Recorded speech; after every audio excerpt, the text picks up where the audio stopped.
வாழ்க வாழ்க. திரு அண்ணாமலையாரை போற்றி. ஓம் குரு வாழ்க. வணக்கம். அனைத்து ஆன்மீக அன்பர்கள் அனைவருக்கும் இந்த சிவடியின் ஏகே குரு சிவராஜனின் அன்பு கலந்த வணக்கங்கள். பொதுவாகவே வாழ்க்கையில் நம்ம எல்லாருக்கும் மாற்றங்கள், அதாவது நம்ம வாழ்க்கையில் ஒரு தொழில் தொடங்குறதா இருந்தாலும் சரி, ஒரு முன்னேற்றத்துக்கு ஒரு ஸ்டெப் எடுத்து வைக்கிறதா இருந்தாலும் சரி, இல்லை ஒரு சுப முகூர்த்தம், திருமணம் சார்ந்த விஷயங்கள், அதே போல் ஒரு குழந்தை பாக்கியம் இல்லைங்க சாமின்னு சொல்கிறவங்க, அதே போல் புதுசாக வீடு கட்ட முடியுமா, ரொம்ப நாளாக ட்ரை பண்ணிகிட்டு இருக்கேன் முடியலைங்கிறவங்களுக்கும் சரி, இந்த மாதிரி பல பிரச்சனைகள் அன்றாட மனிதர்கள் சந்திக்கிறாங்க. ஸோ அவங்களுக்கு எப்போ வழி பிறக்கும், அதே போல் இந்த 12 ராசிக்கு கிரகங்களும் எப்போ சேர்ந்து அவங்களுக்கு நன்மையான பலனை செய்ய போகிறதுங்கிறத நம்ம பார்க்க போகிறோம். அது குறிப்பாக தை மாதம் நம்ம பார்க்க போகிறோம். ஏன்னா தை பிறந்தா வழி பிறக்கும் அப்படின்னு சொல்லுவாங்க.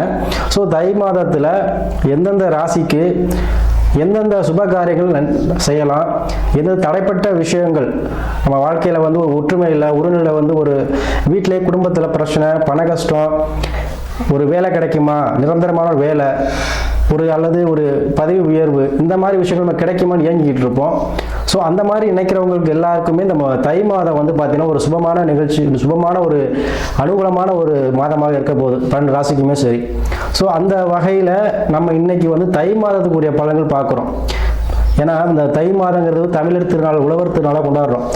ஸோ எல்லாருக்குமே இந்த தை மாத உழவர் திருநாள் வாழ்த்துக்களை ஃபஸ்ட்டு சொல்லிக்கிறேன்.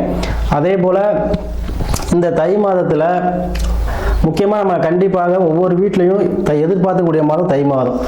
ஏன்னா நம்ம ஒரு சுப நிகழ்ச்சியாக இருந்தாலும் சரி, ஒரு புதிய தொழிலாக இருந்தாலும் சரி, ஏதோ நம்ம நல்லது நடக்குமா நடக்காத ஏங்கிட்டு இருக்கவங்களுக்கு இந்த தை மாதம் கை கொடுக்கும். அது எல்லா ராசிக்குமே இந்த தை மாதம் அனுகூலமான பலன்களை செய்ய போகுது. அதே போல் இந்த தை மாதம் சிறப்புகள் இருக்குது. முக்கியமாக இந்த தைப்பூசம் வருது.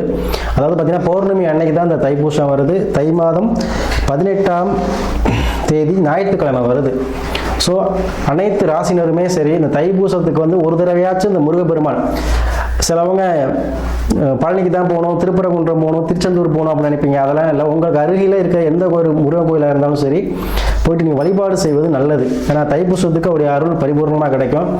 அதே போல் ஒவ்வொரு ராசிக்கும் ஒரு முருகர் தலம் இருக்குது. இருந்தாலும் மேக்சிமம் போக முடியாதானே அந்த 12 ராசி சொல்லையில் சொல்கிறேன். அப்படி போக முடியாதவங்க கண்டிப்பாக அருகில் இருக்கக்கூடிய முருகங்களுக்காச்சும் கண்டிப்பாக போயிட்டு வரணும். போயிட்டு உட்காந்து அமர்ந்து சாமி கும்பிட்டுட்டு உங்களால் முடிஞ்சதை செஞ்சுட்டு வாங்க. ஒரு அர்ச்சனையோ இல்லை மாலையோ வாங்கி போட்டு வாங்க. அது மிக சிறப்பாக இருக்கும். எதுவுமே தை மாதம் வரக்கூடியது. ஏன்னா இப்போ மார்கழிலேருந்து வரக்கூடிய நாட்கள் ஒரு 6 மாதங்கள் பார்த்தீங்கன்னா பிரம்ம முகூர்த்த காலம்னு சொல்லுவோம். ஸோ அந்த பிரம்ம முகூர்த்த காலத்தில் நம்ம வழிபடுறது ஆன்மீகத்தில் போகிறவங்களும் சரி சூப்பராக இருக்கும். தெய்வ வழிபாடு பண்ணுறது அனுகூலமாக இருக்கும். ஏன்னா அந்த மாதம் தான் தேவர்களுடைய கண் விழிக்கக்கூடிய மாதம். ஸோ அவங்களுடைய அருளாசி அவங்களுக்கு எல்லாருக்கும் கிடைக்கும். அதுவும் கலியுக கடவுள் முருகப்பெருமானுடைய ஆசி கிடைக்கணும்னா கண்டிப்பாக தைப்பூசத்துக்கு போங்க. அதே போல் இந்த மாதத்தில் சுப முகூர்த்த தினங்கள் நிறையா இருக்குது. பார்த்தீங்கன்னா தை மாதம் 14ஆம் தேதி ஒரு முகூர்த்தம், தை 23 ஒரு முகூர்த்தம், தை மாதம் 25 ஒரு முகூர்த்தம் இருக்குது. சரிங்களா? இதெல்லாம் சுப முகூர்த்த தினங்கள். இந்த நாட்களை பயன்படுத்தி உங்களுடைய எந்த ஒரு சுப காரியங்களும் செய்யுங்க, சிறப்பாக இருக்கும். அதே போல் இந்த தை மாதத்தை பொறுத்த வரைக்கும் எல்லாருக்குமே ஒரு மகிழ்ச்சி, எப்படி பொங்கல் பொங்குதோ அது மாதிரி எல்லா குடும்பத்திலையும் மகிழ்ச்சி நிறைந்த ஒரு மாதமாக கண்டிப்பாக எல்லாருக்கும் அமைக்கும். நம்ம ஒவ்வொரு ராசிக்கு உள்ள பலனை நம்ம வரிசையாக ஒன்றா பார்ப்போம். இந்த வகையில் நம்ம இப்போ கும்ப ராசிக்கு பார்த்தீங்கன்னா நம்ம தை மாத பலன் பார்க்க போகிறோம். ஸோ கும்பராசி பார்த்தீங்கன்னா ராசி அதிபதி சனி பகவான் வர்றார். கும்பம்னு எடுத்துக்கிட்டாவே எப்போவுமே ஒரு சிறப்பான ஒரு ராசி, மரியாதைக்குரிய ராசி. கும்பத்தில் ராசியாக இருந்தாலும் சரி, கும்ப லக்கணமாக இருந்தாலும் சரி, அவங்களுக்கு அந்த ஒரு கௌரவம் கிடைக்கக்கூடிய ராசி. ஏன்னா கும்பங்கிறது பார்த்தீங்கன்னா கலசம் சொல்லுவோம், கும்ப மரியாதைன்னு சொல்லுவோம்.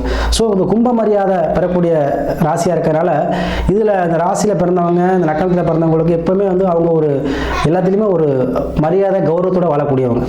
ஸோ இந்த கும்பராசி என்பது பார்த்தீங்கன்னா இப்போ தான் பாதக சனியில் போயிட்டுருக்கார் ராசி அதிபதி. ஸோ அது ஒன்றும் பிரச்சனை, பாதக சனிங்கிறது ரொம்ப பாதிப்பை கொடுக்காது. ஸோ அதெல்லாம் தாண்டி நீங்கள் 7.5 முடிஞ்சிடுச்சு உங்களுக்கு. பாதக சனினா ஒன்றும் பிரச்சனை இல்லை. வாயை மட்டும், அதாவது பேச்சுவார்த்தைகள் மட்டும் கவனம் தேவை, வேறு ஒன்றும் இல்லை. அதுதான் பாதத்தை கொடுத்துரும். எந்த விஷயத்த பேசினாலும் நிதானமாக யோசித்து பேசணும், அவ்வளோதான்.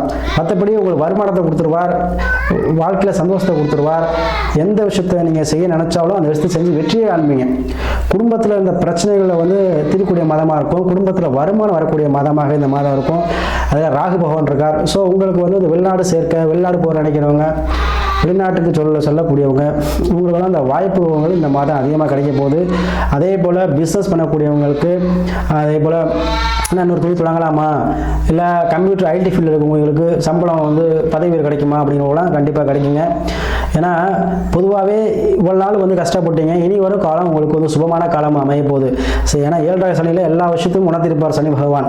யார் நல்லவங்க, யார் கெட்டவங்க, யார் என்ன விஷயத்தில் நம்ம உறவுகள் எப்போ நமக்கு துணைக்கிருக்காங்க, யார் கஷ்ட காலத்தில் ஹெல்ப் பண்ணுறா, இது எல்லாமே நீங்கள் உணர்ந்துருப்பீங்க. ஸோ அதெல்லாம் செயல்படுத்தக்கூடிய காலகட்டமாக இந்த மாதத்தில் உங்களுக்கு நன்மை நடக்க போகுது. ஸோ நீங்கள் வந்து இனிமேல் வந்து பயப்பட வேண்டிய அவசியம் கிடையாது. உங்களுக்கு உறவு சம்மந்தப்பட்ட விஷயங்கள் அதிகமாக ஹெல்ப் பண்ணும்.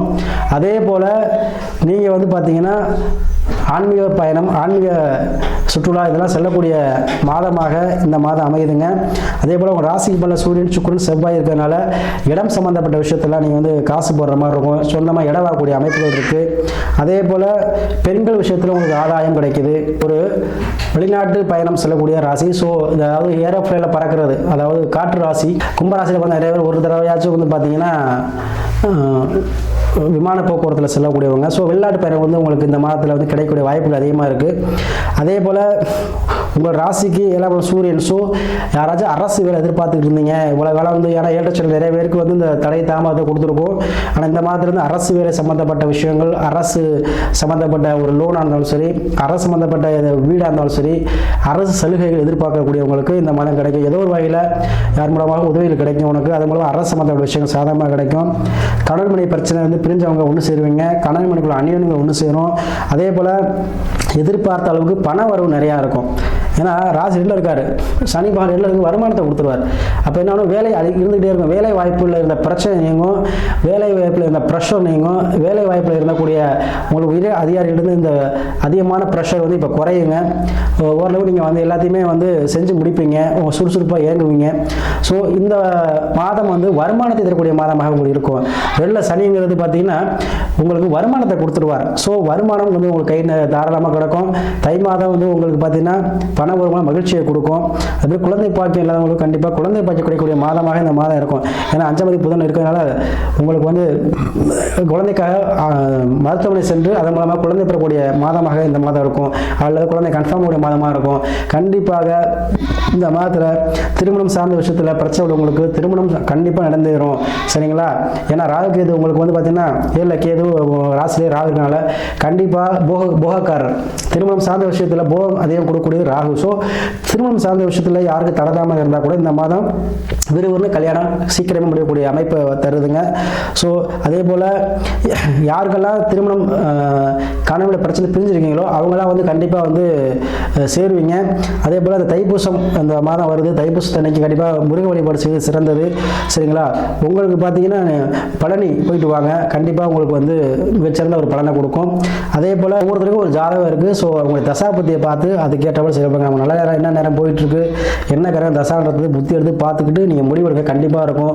புதிதாக தொழில் தொடங்குவதும் சரி, வாகனம் வாங்கணும்னு நினச்சாலும் சரி, என்ன நீங்கள் நினைக்கிறோ அதை செய்யக்கூடிய மாதமாக இந்த மாதம் கண்டிப்பாக உங்களுக்கு அமையும்.